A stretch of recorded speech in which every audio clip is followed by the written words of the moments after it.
Today's story is about a very intelligent boy who excels in his studies. However, he has some major flaws. He doesn't talk to anyone, avoids meeting people, and has no friends. Seeing this, his parents come up with a unique solution. They hire a girlfriend for him. But what happens after that is something no one could have expected. Let's dive into this story. At the beginning of the story, we see a girl named Maddie leaving her house in a hurry. She's rushing because her car is about to be seized by a government employee named Gary.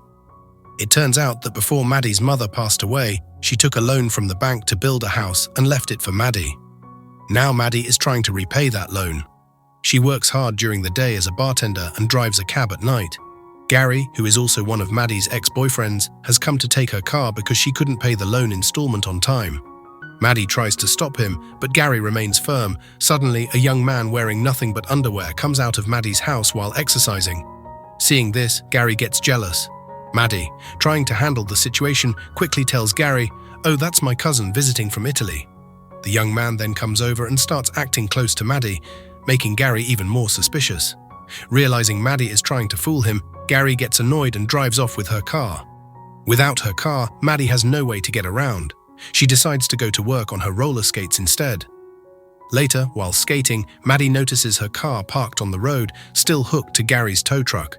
She quickly goes to the car, gets inside, and tries to drive away. However, in her haste, she forgets to untie the car from the tow truck.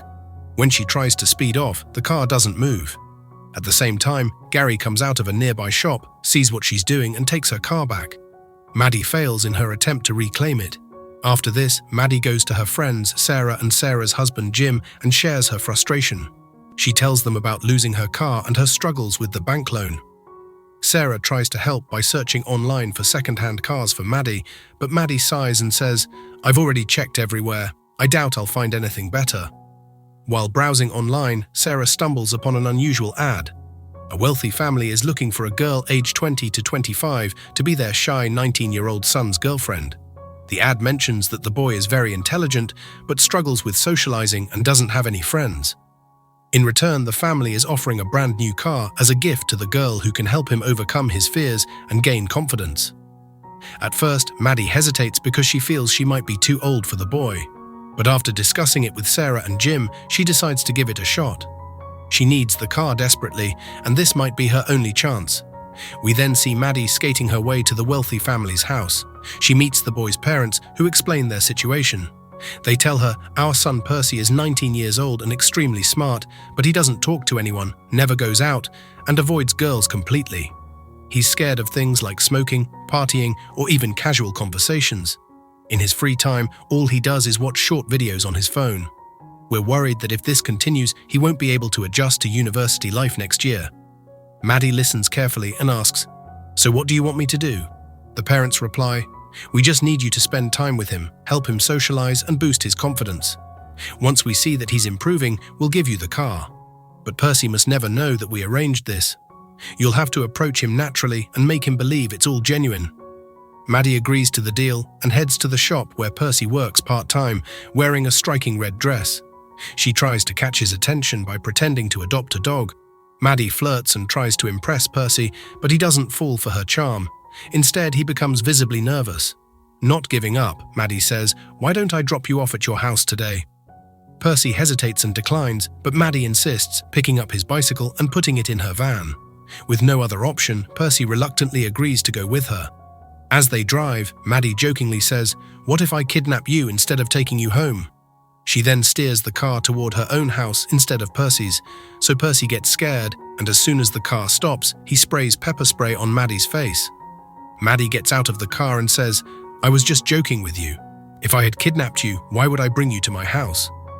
Hearing this, Percy realizes he made a mistake. To make up for it, he gives Maddie a bath using the garden hose, washing off the spray. At the same time, he agrees to go on a date with her that evening. Later, we see Maddie waiting for Percy at a club. After some time, Percy shows up, but everyone starts laughing because he's wearing a formal coat with shorts instead of pants. Maddie, however, praises his unique style to make him feel comfortable. A waitress comes to their table, and Maddie orders a long iced tea for herself. Percy asks for a Pepsi, but Maddie cancels his order and tells the waitress to bring a long iced tea for him too. As they start chatting while sipping their drinks, Maddie's ex-boyfriend Travis suddenly appears. Travis, trying to make a scene, shows Percy his engagement and talks about his past relationship with Maddie, including how Maddie broke up with him. After Travis leaves, Maddie decides to take Percy to a beach. However, the beach was off limits after 8 p.m. Percy hesitates because he doesn't know how to swim, but Maddie encourages him. When Percy refuses to take off his clothes, Maddie boldly takes off her own and jumps into the water. Feeling pressured, Percy also removes his clothes and joins her. While they are in the water, a group of people sneaks in, steals their clothes and starts walking away. Maddie, furious, storms out of the water in the same condition, beats them up and retrieves their clothes.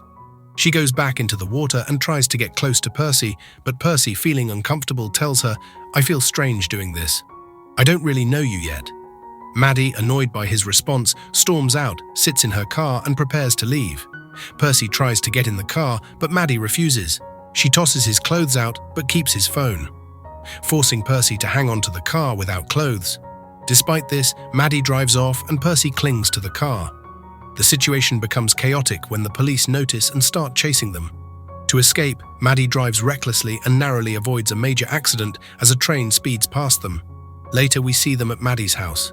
Maddie tries to lighten the mood by playing songs to attract Percy's attention, but he still doesn't fully understand her intentions. Suddenly, Percy starts feeling itchy and notices he has rashes. Maddie helps him by applying medicine. During this time, they start talking, and Percy apologizes to Maddie, saying, "Maybe it's my zodiac sign acting up. But things just didn't work out today. Let's try again tomorrow." Maddie agrees. The next day, Maddie and Percy meet again. They go to various places, have fun, and spend quality time together. Sitting in a quiet spot, they start having a heartfelt conversation. Maddie opens up about her family and how her father never accepted her. Percy listens attentively, and after a while, they share a kiss. While there, they meet Percy's friend, Jody. Jody and Maddie chat for a bit, but when Percy steps away, Jody warns Maddie, saying, "What are you doing with him? He's just a kid. I know girls like you. Don't think his parents' money is his. If anything happens to Percy because of you, I won't let it slide." In the next scene, Percy and Maddie dress up and go out for dinner. At Maddie's encouragement, Percy gets on stage, plays the piano, and sings a song. His performance impresses everyone, and they cheer and clap for him. Afterward, Percy's friend Natalie approaches and invites him to a party, saying, "It's going to be so much fun. We'll both be at university soon." Percy excitedly agrees. After Natalie leaves, Percy tells Maddie she's such a nice girl. "We'll go to the party together, and I'll also get my driving license." Percy, with a smile, tells Maddie, "I'm getting a license so I can drive myself on weekends and come to meet you." It was clear from his expression that Percy was getting deeply attached to Maddie, and Maddie was starting to realize this as well. After dinner, the two leave the restaurant, and in the car, Percy starts drinking. He suddenly confesses to Maddie, "I'm ready for you now. I've fallen in love with you, and I want to get intimate with you." Maddie, trying to handle the situation, says, "You've had a drink, and in this state, you won't enjoy your first time. Let's save it for another day." But deep inside, Maddie feels terrible. She remembers the deal she had with Percy's parents, that she's only with him because of an agreement. Percy, unaware of all this, is taking things very seriously, and Maddie begins to feel guilty about playing with his emotions. The next day, Percy confidently tells his parents, "I'm getting my driving license now." His parents are thrilled to hear this. But then Percy adds, "I have a new girlfriend named Maddie, and I don't want a long-distance relationship with her. So I'm not going to the university anymore. I'm grown up now and can make my own decisions." Afterward, Percy takes his dad's car and drives off. Once he's gone, his parents call Maddie and remind her of their deal. They say the deal was that you'd get a car for convincing Percy to go to university. You can take the car now, but just make sure he goes. However, Percy overhears their entire conversation through the car's operating system. He feels deeply hurt and realizes Maddie's feelings for him might not have been genuine. Percy invites Maddie to his house and, despite knowing everything, introduces her to his parents. During dinner, he sarcastically makes fun of Maddie's age and then abruptly leaves the table, furious. Percy takes that car with the help of his friend and crashes it into a tree. After returning home, Percy storms into his room and asks Maddie to get intimate with him. Maddie agrees, but because it's Percy's first time, it doesn't last long, and he becomes short of breath. Afterward, Percy reveals, "A tree has fallen on your car." Maddie immediately understands that Percy knows the truth about the deal. Percy, filled with anger and disappointment, says, "I thought you really liked me, but I was just a joke to you." Maddie pleads, "No, Percy, you're wrong. I really do like you. The deal was only to save my house. But I genuinely care about you and love you." Despite her explanation, Percy angrily tells Maddie to leave. Maddie returns home, heartbroken. She feels guilty for hurting Percy's emotions, while Percy goes back to his old habits, playing games and watching short videos. One day, Maddie gathers the courage to meet Percy again. She tells him, "Our friendship was real. I'm truly sorry. And I've been cursing myself for what I did to you." Maddie follows him, trying to convince him, but Percy is still angry and refuses to listen. He gets into his car, but Maddie doesn't give up. She stands in front of the car, blocking his way. Maddie pleads, "I just want to talk to you." Percy coldly responds, "I don't care about you anymore. Leave me alone," and starts driving. As Percy drives toward the beach, Maddie clings to the car, shouting for him to stop. The car suddenly veers into the sea, and Maddie falls into the water.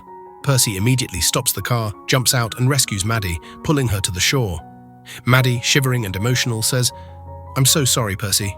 This time, Percy breaks down and hugs Maddie tightly, forgiving her as they both cry.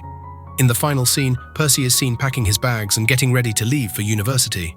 He bids goodbye to his parents and steps outside.